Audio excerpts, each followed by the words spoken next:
Bom dia, alunos. Vamos fazer uma revisão sobre fungos?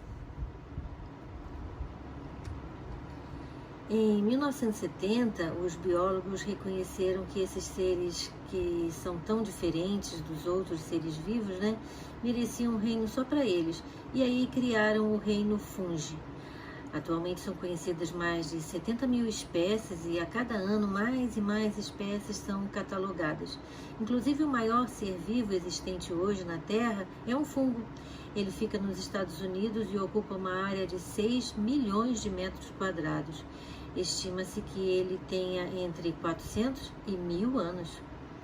Os fungos são seres eucariontes, isso é, possuem carioteca, podem ser uni- ou pluricelular, e são heterótrofos, isso é, sem clorofila. Tem o glicogênio como reserva energética, assim como os animais.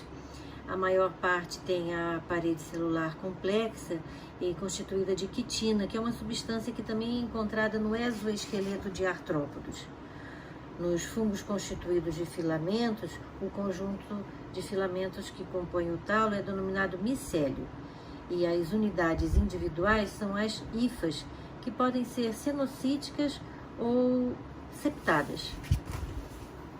A maior parte é saprófita e esse modo de vida consiste em, durante o seu crescimento, liberar enzimas digestivas sobre a fonte de alimento e assim degradar moléculas orgânicas e depois absorvê-las.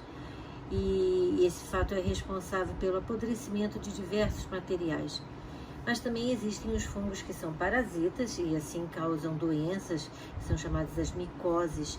Essas micoses podem se desenvolver em plantas e em animais. Para que o fungo se desenvolva, é necessário que exista água, ou pelo menos umidade, no ambiente, e por isso os fungos terrestres vivem sempre em locais úmidos e sombreados. E quanto à reprodução? Bem, eles podem se reproduzir assexuadamente e também sexuadamente. Na reprodução assexuada, não há fusão dos núcleos e, através de mitoses sucessivas, a fragmentação do micélio vai originar novos organismos.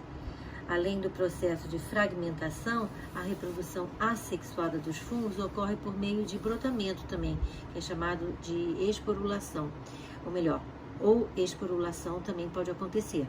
As leveduras, como Saccharomyces cerevisiae, que é o fermento do padeiro, se reproduz por brotamento, e que é também chamado de gemulação, tá?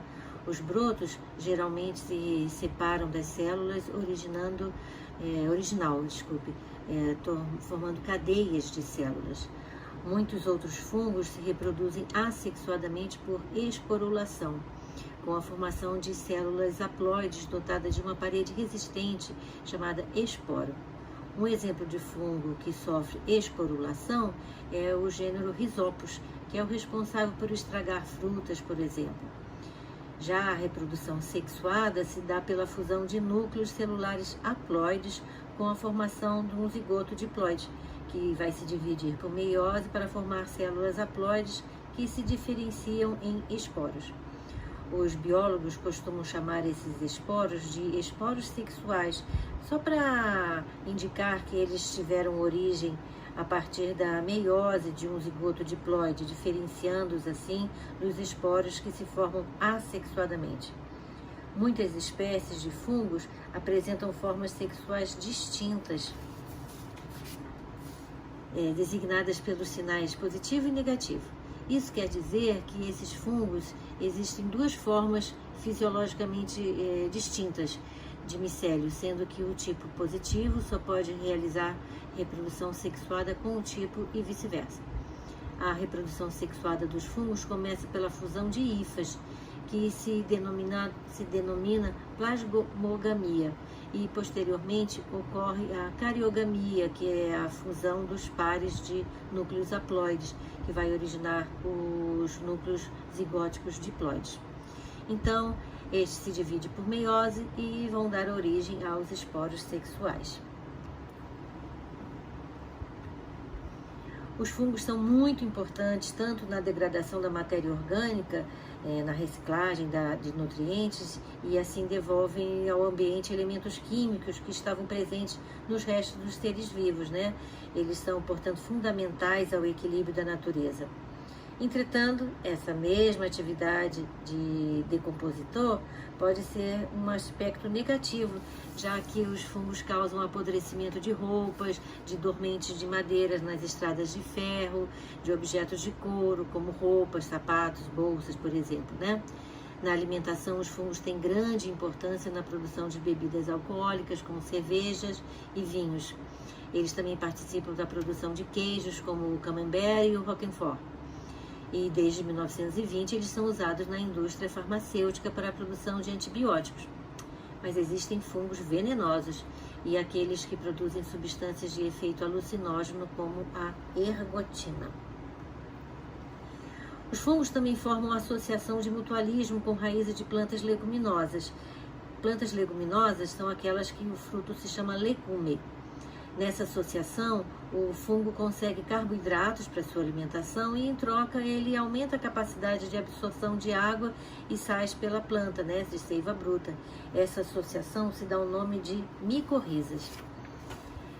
Também formam líquens, em que eles se associam a algas, onde as algas fazem fotossíntese e o fungo, por sua vez, contribui nessa associação, dando proteção à alga e mantendo-a sempre em um ambiente úmido e favorável à sua vida.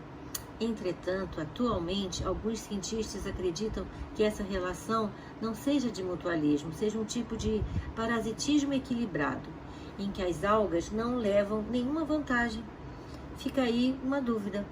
A verdade é que essa grande capacidade dos líquens de sobreviver em ambientes áridos faz com que eles sejam os pioneiros na colonização de novos ambientes e eles criam assim condições para que outros seres vivos se estabeleçam depois. Bem, alunos, por hoje é só e até a próxima.